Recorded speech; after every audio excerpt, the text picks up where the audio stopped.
Here's a situation you might encounter.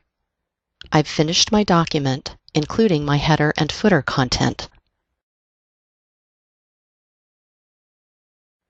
Now I click the File tab, Print, to see a preview before I print. And then I notice it. The footer is going to get cut off when I print. That's not good. For lots of printers, there's an area of the page that is non-printable, and this footer has crossed into that space. There's an easy fix for this. I can reposition the footer. I close the File tab and double-click to open the header and footer space. On the Design tab, I go to the Position group, and these commands, header from top and footer from bottom. Just to show how these work, I'll change the header from top setting.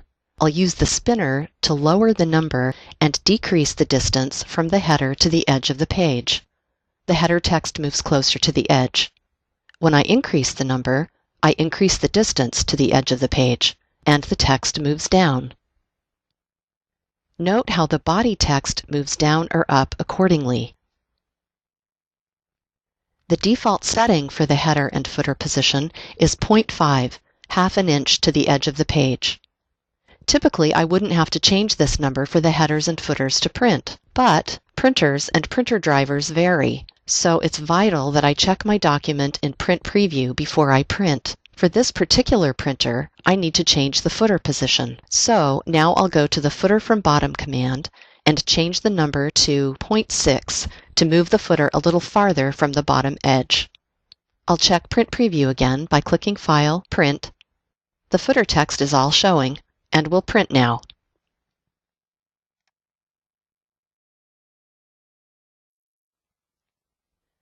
I've moved this footer text up so it will print, but now I'd like to increase the space a little between the footer and the body text here. To do so, I'll adjust the page margin. I click the Page Layout tab, Margins.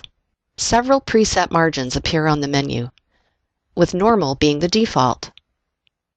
I only want to change the bottom margin, so I'll click Custom Margins. For the bottom setting on the Margins tab, I'll increase the space just slightly, adding 0.15 inches to the bottom margin.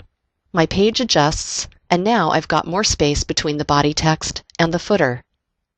The custom margin settings are preserved on the Margins menu, showing here as the last custom setting. I can click this to apply the custom setting. If I want this custom setting as my default page setup, I select Last Custom Setting, then I redisplay the menu and click Custom Margins. That opens the Page Setup dialog box with the custom settings. Note that on the Layout tab, my customized footer position is reflected. If I click Set as Default, Word will use these margin settings and the header and footer positions as my defaults for this template.